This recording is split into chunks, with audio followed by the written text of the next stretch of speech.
네, 안녕하세요. 오늘은요, 결과적 가중범에 대한 설명을 좀 해보겠습니다. 결과적 가중범이라는 게, 기본 형태를 알아야 되겠죠? 그죠? 그래서 여러분들에게 좀 설명을 좀 드려보자면은, 이 결과적 가중범은 고의와 과실의 짬뽕 형태거든요. 한번 적어볼게요. 결과적 가중범. 자, 결과적 가중범. 자, 결과적 가중범은 일단, 제1범죄와 제2범죄로 나누어 볼 때, 그죠? 제1범죄 플러스 뭐예요? 제2범죄. 이게 나누어 볼 때, 제1범죄는 무조건 뭐여야지 돼? 고의여야지 돼요. 그리고 여기 뒤에 나와 있는 이 부분이 있잖아요. 제2범죄는 이 과실이라는 거죠. 그리고 이것이 만약에 진정 결과적 가중범이 아니라 부진정 결과적 가중범이라고 한다면은 여기에 고의도 해당된다는 거야. 응? 그래서 어쨌든 여러분 요거 뒤에 설명하면 요거는 여러분들이 어려워하실 수 있으니까 초보자들이 많다는 가정하에 저 이렇게 한번 적어볼게요. 자, 알아두실 것은 어쨌든 결과적 가중범 하면은 머릿속에 제1범죄, 2범죄 머릿속으로 나누어주고 제1범죄는 반드시 고의로 출발해야 된다는 거야.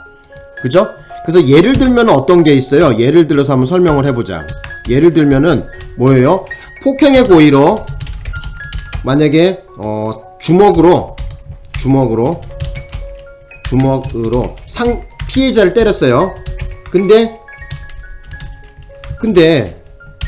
그 사람이 사망했다고 봅시다. 피해자가. 자, 이 경우에 어떻게 되냐는 거야. 그 제1범죄 같은 제1범죄야. 지금 폭행 고의로 지금 출발은 했죠. 수단은 주먹을 사용했어요. 그런데 이 사람 살아서 죽었어? 죽었죠? 그러면 이 경우에는 어떻게 되는 거야? 죄명을 뽑으라고 한다면은 결과적 가중범이죠. 그래서 폭행 뭐가 되는 거야? 치사가 되는 거죠. 폭행 치사. 그죠? 치자는 둘 다 치자를 둬서 이것이 뭐냐면은 폭행의 고의로 해갖고 예상치 못하게 범죄가 커진 바로 사망이란 결과를 얻어냈다. 그 말입니다. 그래서 폭행 치사가 되는 거야. 그래서 머릿속에 담아두실 것은 뭐냐면 앞으로 형법 공부를 계속 경찰이 될 사람들은 형법을 달고 살아야 되는 거죠. 그죠? 제1범죄와 제2범죄로 나누어 볼 때, 제1범죄는 반드시 고의로 출발하라는 것이 가장 키포인트다. 제1범죄가 과실이면 안 돼. 그건 결과적 가중범이 아니야. 예를 들어서 이런 거는 결과적 가중범이 아니겠죠. 예를 들면, 과실치사 같은 경우 있죠. 자, 적어볼게요. 결과적 가중범 아닌 거. 자, 과실치사. 응? 이거는 아니야. 출발부터가 이거는 과실이잖아. 이거는 결과적 가중범이 될 수가 없습니다. 과실치사 같은 경우에. 그죠? 결과적 가중범이 아니에요. 그래서 결과적 가중범이 되려면 반드시 제1범죄 출발은 고의범으로 출발을 하라는 얘기야. 아시겠죠? 여기까지 개념을 가지고 자, 문제를 한번 풀어보겠습니다. 자, 봅시다. 자, 조금만. 자, 요렇게 하면 되나? 요렇게. 한번 읽어보겠습니다. 피고인이 피해자에게 상당한 힘을 가하여 넘어뜨린 것이 아니랍니다. 단지 공장에서 동료 사이에 말다툼을 하던 중, 그죠? 피고인이 삿대질을 했대요. 그럴 수 있어, 저럴 수 있어 하면서 손가락을 막 이렇게 삿대질을 했단 말이야. 그런데 피해자 자신이 두어 걸음 뒷걸음치다가 회전 중이던 바로 십자형 스빙기계 철 받침대에 걸려 넘어졌대요. 이게 대표적인 스빙기계 사건이거든요. 스빙기계 사건인데 이 스빙기계 사건 같은 경우에는 우리 대법원 판례는 뭐라 그랬냐면은 자, 두개골이 깨져갖고 사망한다는 것을 통상 일반인이라면은 바로 그 결과를 예견하기가 어렵다 해갖고 폭행치사를 부정했어요. 인정하지 않았어요. 그래서 여기 나와있죠. 책임을 물을 수가 없다. 맞는 얘기입니다. 그래서 머릿속에 기억하셔야 되는 것이 뭐냐면은 이 스빙기계 사건은 그죠? 비록 이 사람 삿대질하는 도중에 이 사람이 뒤에 걸려서 넘어지는 거는 알았어요. 넘어져갖고 자빠지는 것까지는 예견할 수가 있다고 하더라도 이 양반이 넘어져서 머리 두 개가 깨질 거라는 것은 아무도 예측할 수가 어렵죠. 그죠? 이 사람 보고 당신 사람 죽였어? 이러면은 이 사람 얼마나 억울해하겠습니까? 그죠? 단지 그냥 삿대질해서 그냥 넘어뜨리는 정도까지 생각했지 누가 뒤지는 것까지 생각했겠어요? 그죠? 그래서 이 경우에는 폭행치사 책임을 물을 수가 없습니다. 그래서 맞는 것입니다. 이거는. 그래서 스빙기계 사건은 폭행치사 바로 뭐라 그러죠? 이 사망의 결과를 책임지우기가 어렵다고 판시했습니다. 자, 됐었죠? 자, 그 다음에 이제 2번에 대해서 한번 보자고.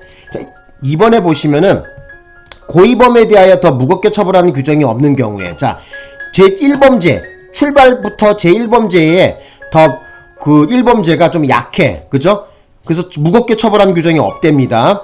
자, 그래서 결과적 가중범이 고의범에 대하여 특별관계에 있다고 해석되므로 결과적 가중범만 성립하고 이와 법적 경합관계에 있는 고의범에 대해서는 별도로 죄로 구성한다고 볼 수 없다. 이게 맞는 얘기예요.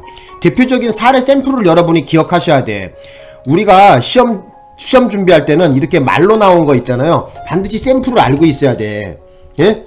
그래서 어떤 샘플이 있냐면은 방금 저기 동그라미 2번에 관련된 샘플은 사람을 살해할 목적으로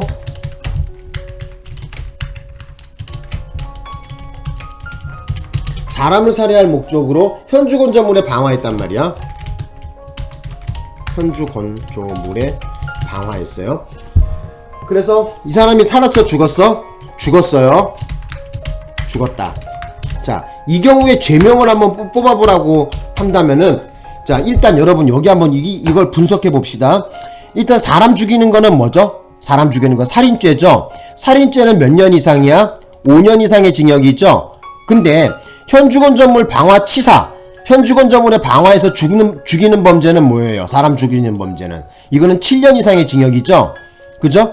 그래서 이 살인죄하고 현주건조물 방화치사하고, 그죠? 저울질을 했을 때 지금 제1범죄 고의범에 대해서 지금 5년밖에 안 나와. 그리고 오히려 결과적 가중범이 더 무거운 거야. 출발 형량이 더 무거운 거야. 자, 이 경우에 요 경우를 갖다가 지금 설시문에서 동그라미 2번 설시문에서 좀 보여주고 있는 거거든요. 다시 한번 가보자. 그래서 여기 한번 봐보세요. 그래서 고의범에 대하여 더 무겁게 처벌하는 규정이 없어요. 그죠? 아까 살인 같은 경우에는 5년이란 말이야. 그죠? 결과적 가중범, 현주건조물 방화치사가 더 세단 말이에요. 그죠? 7년짜리니까. 그죠? 그래서 어떻게 된다? 법적 경합관계에 있는 고의범에 대해서는 별도로 죄를 구성한다고 볼 수가 없답니다. 그래서 아까 그 경우 있잖아요. 그죠? 사람을 살해 목적으로 현주건조물에 방화해서 사람 태워 죽인 거 있잖아요. 요 경우에는 현주건조물 방화치사 1죄가 되는 거야. 되셨나요? 그래서 요렇게 죄명을 뽑으셔야 됩니다. 요거는 대법원 판시한 내용인데 96도에 485 96도에 485 좀 기억해 놓으십시오. 이거 중요합니다. 자, 23년도에 해경 승진에도 나왔고요. 그리고 17년도에는 철도경찰, 18년도에는 법원행정고시 이렇게 나온 바가 있죠. 그죠? 최근까지 어떤 시험이건 시험장 가면 이거 잘 물어봐. 그죠? 다시 한번 샘플 기억하셔. 어떻게 된다고? 사람을 살해 목적으로 현주건조물에 방화해서 사람 죽인 거는 현주건조물 방화치사 1죄만 됩니다.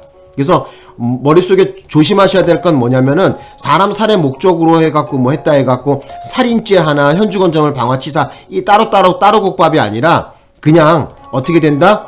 현주건조물 방화치사 1죄만 된다는 거. 그죠? 사람 죽이는 살인죄는 몇 년이야? 5년 이상의 징역이고 현주건조물 방화치사 같은 경우에는 7년 이상의 징역이란 말이야. 그렇기 때문에 바로 사람 살해 목적, 바로 이 고의범에 대해서 결과적 가중범인 바로 현주건조물 방화치사보다 저울질을 했을 때 무게가 약하단 말이야. 자, 이 경우에는 어떻게 하라고? 바로 뒤에 있는 결과적 가중범만 따진다는 거야. 되셨나? 예? 요거 이렇게 이해하시면 될 것 같아. 자, 좀 깨끗하게 정리해 볼게. 그래서 이 얘기가 뭐냐면은, 자, 지금 사람 죽이는 거 살인 있죠? 그죠? 아유, 죄송합니다. 재치기가 나오네요. 자, 요 경우에 앞에 거는 일반 고의범이고 뒤에는 뭐예요? 바로 결과적 가중범이죠? 자, 이 경우에 어떻게 하라는 거야? 자, 살인죄는 5년 이상의 징역이고, 그죠? 현주건조물 방화는 7년 이상의 징역이란 말이야. 이 경우에, 그죠? 이 고의범인, 제1범죄 고의범인 이 살인이 결과적 가중범인 뒤에 현주건점을 방화치사보다 형량이 약하죠. 자, 이런 경우에는 어떡하라고? 현주건점을 방화치사 일죄로 빼라는 거예요. 되셨나요? 어쨌든 두 개를 저울질했을 때 결과적 가중범이 더 무겁고 제1범죄 고의범이 약하게 나오는, 형량이 약한 경우에는 그냥 뒤에 있는 결과적 가중범 그것만 따진다는 얘기가 바로 그 판시 내용입니다. 어렵지 않죠? 그죠? 이거 어렵다고 생각하면 큰일 나는 거야, 이거. 그죠? 이 얘기가 바로 그 얘기인 거야. 예? 고의범에 대하여 더 무겁게 처벌하는 규정이 없는 경우에는 결과적 가중범이 고의범에 대하여 특별관계에 있다고 해석되므로, 자, 결과적 가중범만 성립하고 이에 법적 관계에 있는 고의범에 대해 별도로 죄를 구성하지 않는다고 말이 꼬이네. 별도로 죄를 구성한다고 볼 수 없다. 그래서 현주건점을 방화치사 일죄가 되는 거예요. 이거 중요해. 이거 중요하다고 그렇게 강조드렸는데도 시험장 가갖고 틀리고 오더라고. 승질을 좀 더 내려야 되나? 자, 어쨌든 요렇게 하고 이제 동그라미 3번 가서 봅시다. 이거 잘렸기 때문에 잠깐 화면 조정 좀 할게요. 자, 이제 동그라미 3번 한번 보겠습니다. 동그라미 3번에 한번 읽어보자고. 자, 피고인이 택시를 타고 가다가 요금 지급을 면할 목적으로 소지한 과도로 운전수를 협박하자 이에 놀란 운전수가 택시를 급에 우회전하면서 그 충격으로 피고인이 겨누고 있던 과도의 어깨 부분이 찔려서 상처를 입었대요. 자, 이 경우에 뭐 당연하죠. 강도치상죄가 되는 것이죠. 오케이, 맞는 얘기예요. 그죠? 자, 그 다음에 4번 봅시다. 요게 4번이 틀렸거든요. 4번이. 자, 강도의 공범자 중 1인이, 한 명이 강도의 기회에 피해자에게 폭행 또는 상해를 가하여 살해를 했답니다. 이 경우에 어떻게 되냐는 거야. 다른 공모자가 살인에 공모하지 아니하였다면 그 살인행위나 치사의 결과에 대한 예견 가능성이 있어야지 강도치사가 되는 것이죠. 그죠? 예견 가능성과 관계없이, 이 말 들어가 틀린 거야. 예견 가능성이 있어야지만 강도치사죄를 갖다가 물을 수 있겠죠. 그죠? 그죠? 그래서 요 말은 틀린 거죠. 그래서 예견 가능성이 있어야 되겠죠. 가능성이 있어야 강도치사죄의 책임을 물을 수가 있겠죠. 정답은 몇 번? 4번 고르시면 돼. 어려운 문제 아니야, 이거. 쉬워. 그래서 다시 한번 강조 드리겠는데, 여러분들이 그 결과적 가중범이라고 한다면은 어떤 분은 너무 우습게 보시는 분도 있고 너무 또 어렵게 보시는 분 가지각색인데, 머릿속에 어쨌든 저쨌든 머릿속에 담아두실 것은 결과적 가중범이 시험 문제에 딱 나오면 제1범죄 고의고 제2범죄 과실이고, 그죠? 자, 제1범죄는 반드시 고의범으로 출발하라는 것이 머릿속에 잡혀 있어야 된다는 거예요. 되셨나요? 되셨죠? 그죠? 그래서 여기 나와 있는 것처럼 결과적 가중범이 아닌 것에는 과실치사, 출발부터가 과실이 되면 안 된다는 거야. 요거 머릿속에 넣어 주셔야 돼. 그 다음에 우리 시험에서 잘 나오는 거, 뻔질나게 잘 나오는 게 뭐냐면은 사람을 살해 목적으로 현주건점물에 방화해서 사람 태워 죽이는 거 있잖아요. 이 경우에 사람 살해 목적이라니까 살인죄 같은 경우에는 5년 이상의 징역이고 현주건점물 방화치사 같은 경우에는 7년 이상의 징역이거든요.